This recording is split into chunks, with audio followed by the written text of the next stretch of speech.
Primera jornada del Mundial de Clubes y aquí ya traemos el primer resumen del juego del Borussia Dortmund contra Fluminense. Un juego que en la previa era fácil para el Borussia Dortmund, era un trámite, pero en la práctica también había que ver cómo viene el Fluminense en sus últimos partidos, donde solamente ha perdido uno de los últimos 5 y empatado uno de los últimos 5. Todo el resto ha sido victorias. Un equipo donde yo personalmente esperaba que Cano fuera titular. No lo fue, pero sin embargo no se sintió su ausencia. ¿Por qué? Porque el MVP del partido terminó siendo John Arias. Pero veamos paso por paso cómo fue este encuentro. Ya Kovac avisaba que este juego sería muy físico y tenía muchísima razón. Fue un juego donde la fuerza, la agilidad y la rapidez fue la voz cantante. Por eso John Arias comenzó el partido generando muchísimo peligro por la banda derecha, lo que terminó desembocando en una amarilla muy temprana a Bensebaini. Bensebaini, de un partido donde comenzó, claro, con esta amarilla y con algunos errores en distribución, con algunos errores pasando la pelota, pero fue de menos a más. Fue convirtiéndose en el eje central de la defensa del Borussia Dortmund, junto a Kobel, que ya hablaremos de él. Ya en ataque, el Dortmund salió con una alineación un poco extraña, algo que no estamos acostumbrados. Y es porque Guirassy con Adeyemi formaron una línea de 2 atacantes. Vale, quiero tomarme un segundo para explicar bien qué sucedió en ataque. Y es que a pesar de que aquí podemos ver en el minuto 0 cómo a simple vista parece ser una línea de 2 atacantes con Brandt atrás, en la práctica sucedía que Guirassy iba abajo a recibir la pelota en el medio campo, mientras que Brandt se abría a una de las bandas, digamos esta, Sabitzer ocupaba la otra y Adeyemi se iba al medio a ocupar el lugar de Guirassy. ¿Funciona esta táctica? La verdad es que no. Los momentos de mayor peligro del Borussia Dortmund fueron cuando justamente Adeyemi se pegó bien a la banda izquierda y se fue en velocidad, regateando, encarando. Con Guirassy yéndose a su lugar natural y con Brandt justamente debajo de Guirassy.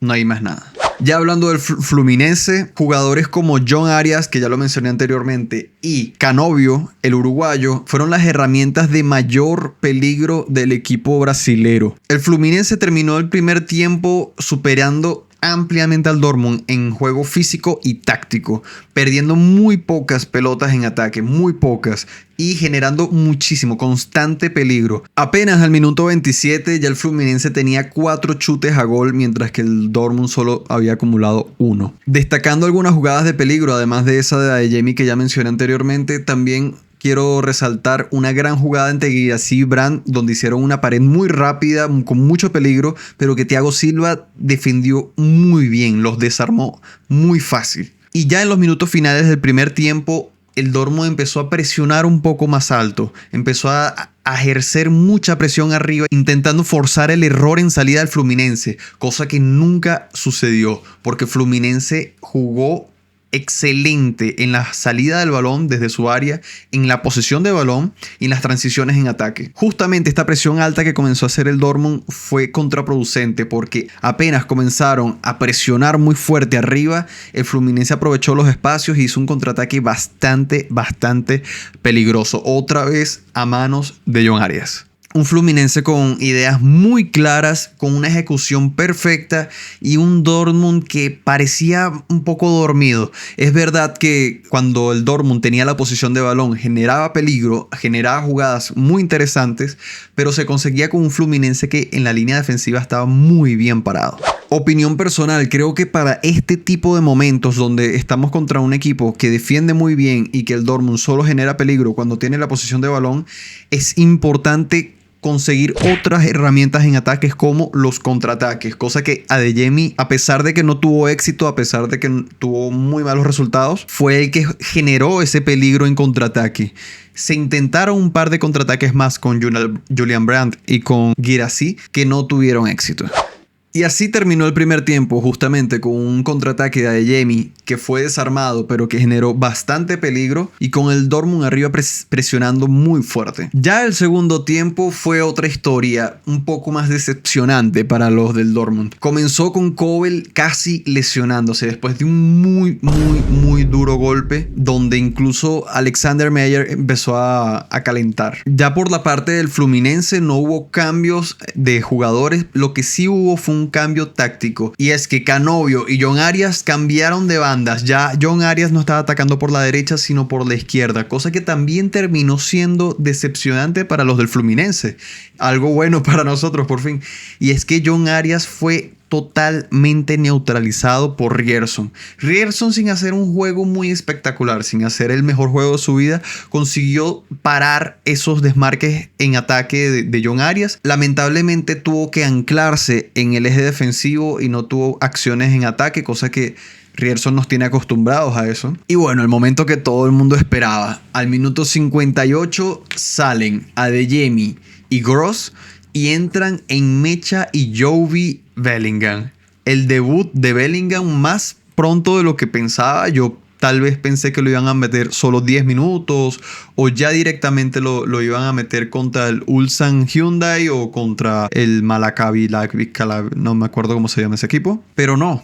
Entró prometiendo ser la llave que abriera ese candado. Apenas al minuto 61, poco después de que entraran en Mecha y Bellingham, Brandt cometió un error estupidísimo. El error más bobo que podría verle a un jugador profesional en Europa. Menos mal que estábamos jugando contra el Fluminense y no contra el PSG, el Real Madrid o quién sé yo.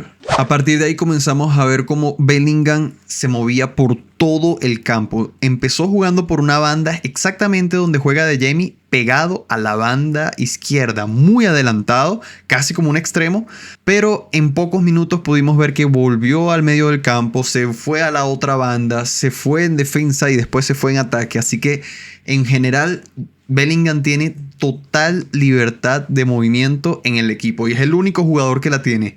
Era un rol que antes tenía Julian Brandt, pero aquí pudimos ver cómo Brandt tuvo esta vez un eje bien centrado atrás del atacante. Hubo algunos intentos de peligro, por ejemplo un chute de Savitzer fuera del área después de una muy buena jugada de Ryerson en ataque, la única que le recuerdo, que lamentablemente chutó sin mucha fuerza. A pesar de la entrada de Bellingham, la salida de Adeyemi le restó muchísimo al Borussia Dortmund. Sentí que salió para descansar, sin embargo eso sentenció el partido prácticamente, dándole muy pocas opciones al Borussia Dortmund de atacar contraataques o por la banda o esa explosividad que representa Adeyemi. Incluso podemos ver cómo cuando ataca al Fluminense, vemos la posición táctica del Borussia Dortmund, todos defendiendo excepto Julian Brandt. Julian Brandt termina siendo el jugador más adelantado del Dortmund, cosa que, bueno, no es muy eficaz porque Julian Brandt no es el jugador más rápido del Dortmund.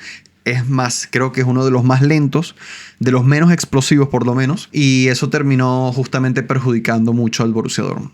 Al minuto 68 pudimos ver una de las mejores atajadas de lo que llevamos de Mundial de Clubes de la FIFA. Una doble salvada de Kobel muy impresionante. Nos salvó el culo. A pesar de la libertad que gozaba Bellingham en el campo, se le notó bastante nervioso, teniendo algunos problemas para ver hacia adelante. Jugaba mucho hacia atrás, pero creo que es normal porque es su primer juego, no quiere cagarla. Por ahí vi mucha gente comentando en los grupos, por lo menos en la Colmena Borussen, después de yo colocar un post felicitando a Bellingham por su debut, como le decían tronco, infladazo, que no sirve, que la peor mierda que han visto en su vida. Hermano, no sabes de fútbol, brother, no sabes, o sea, es un chamo que viene de la segunda división de Inglaterra con 19 años, queriendo triunfar, uno de los fichajes más caros de la historia del Borussia Dortmund. En tu primer juego vas a estar nervioso, hermano, vas a estar nervioso. Sin embargo, no se equivocó tanto. Creo que si perdió una o dos pelotas durante todo lo que jugó, que fue poco, pero durante todo lo que jugó fue mucho. No perdió más de una o dos pelotas. Creo que hizo un juego correcto. Se le notaba nervioso, pero hizo un juego correcto y me gustó mucho ya al minuto 76 cuando salen Brandt y Savitzer y entran Gittens y Chukwuemeka. ¿Por qué? Gittens terminó siendo lo que ha sido Gittens en esta última recta recta final de la temporada. Un jugador que intenta brillar por luz propia, pero sin ganas. No tiene ganas de jugar. Se le nota, no, ya está en otro equipo, ya mentalmente está en otro equipo. Entonces, siempre que tenía la pelota con ocasión de peligro, en vez de chutar o de buscar a uno de sus compañeros, terminaba haciendo siempre una jugadita de más. En cambio, Chukwuemeka lo vi muy metido en el partido. Creo que fue el mejor del Dortmund durante todo el partido y solo jugó menos de 30 minutos. Y quería resaltar el tema de Chukwuemeka porque hizo una muy buena sinergia con Bellingham. Fue para mí el mejor momento del Dortmund, el mejor momento de Bellingham y el peor momento del Fluminense. Ya a esta altura del partido, casi al minuto 80, Bensebaini y Süle hicieron muy buenas jugadas en defensa, fueron bastante buenos. Hubo una jugada solamente que tengo que criticarle a Süle, donde, bueno, lo pasean. Creo que lo hizo un colombiano que no estoy recordando el nombre, lo vas a ver por aquí. Le ganó en velocidad con un regate muy básico, muy simple y Süle simplemente se resignó, ni siquiera corrió a recuperar la posición. Pero de resto Süle hizo un partido bastante correcto, no lo quiero desmeritar. Minuto 79, 80, ya podemos ver cómo el Fluminense empieza a enamorarse de la idea del empate. Y eso es malo para el Dortmund porque el Fluminense tenía mucha técnica en el mediocampo y lograron conservar la posición de balón de una forma muy efectiva. A su vez, el Dortmund parecía cada vez más cansado. Después de hacer casi 5 cambios, aún seguían corriendo muy lento detrás del balón. Incluso los cambios que llegaron nuevos, como Gittens, como Chukwuemeka, como el propio Bellingham, no estaban corriendo atrás del balón. Estaban simplemente observando cómo el Fluminense jugaba. Y eso no me gustó para nada. La verdad, creo que hace falta intensidad. Faltaron ideas, faltó creatividad, faltaron ganas. Muchas cosas para Kovac arreglar ya de cara a los próximos juegos, que serán más asequibles. Sí, que terminaremos ganando 6-0, puede ser, es muy posible, pero después en el mata-mata, en ya las eliminatorias, ya octavos de final, cuartos de final, semifinales, no te van a aparecer equipos random de, no sé, Oriente Medio. Ya para finalizar, el último cambio del Dortmund fue sacar a Ryerson y meter a Jan Couto. Muy poco de Jan Couto, pero también muy poco tiempo para criticarlo, sinceramente. Simplemente no se puede criticar a Jan Couto por jugar 3 minutos, no se puede. Intentó alguna jugada de ataque, intentó alguna jugada de defensa y ya, eso fue todo el partido de Jan Couto. Algo que sí puedo resaltar de Jan Couto fue esa jugada al minuto 93, 94, donde le sacan amarilla, pudo haber sido roja, la verdad, evitando un contraataque muy peligroso del Fluminense. Podemos ver la amarilla y decir, tonto, pero la verdad es que nos salvó el culo con esa falta. Y ya casi terminando el partido, se había cumplido el tiempo, ya no había nada que pelear. En Mecha sacó una jugada a lo Maradona con Pelé, Ronaldinho, Zidane. Una cosa impresionante, pero tiró un caño espectacular. Aquí lo estaban viendo en pantalla. Y acaba el partido 0-0. En Mecha tuvo un juego muy horrible, muy terrible. Desperdició todas sus opciones, la verdad. No puedo resaltar nada de Mecha. De Gittens, algo parecido. Siempre hace una de más, como ya lo dije anteriormente. Guirassy estuvo desaparecido. Y no es porque, no le llegaron los balones. Porque, no, con ese equipo, ¿quién va a rendir en ataque? No. Guirassy tuvo oportunidades interesantes y las desperdició por llegar lento, por falta de entrega. Un mal partido de Guirassy, tengo que decirlo. Un mal partido de Guirassy. Pudo haber hecho más. Como puntos positivos, solamente puedo hablar de Chukwuemeka, solamente puedo hablar del debut de Bellingham, que a pesar de no haber lucido mucho, creo que hizo un juego correcto. De las 2 jugadas que tuvo de Yemi, creo que fue lo mejor que tuvo el Dortmund. Y de Bensebaini en defensa, porque Bensebaini en ataque, en creación de juego, estuvo terrible, las cosas como son. Kobel, impresionante, pero ya estamos acostumbrados. A veces no dimensionamos lo buen jugador que es Gregor Kobel. Tenemos a uno de los mejores porteros del mundo. Top 5 seguro. Y eso es todo. Si quieres ver más resúmenes de partidos del Borussia Dortmund o de otros equipos en el Mundial de Clubes, déjate un me gusta y sígueme, que seguiré subiendo contenido. Chau.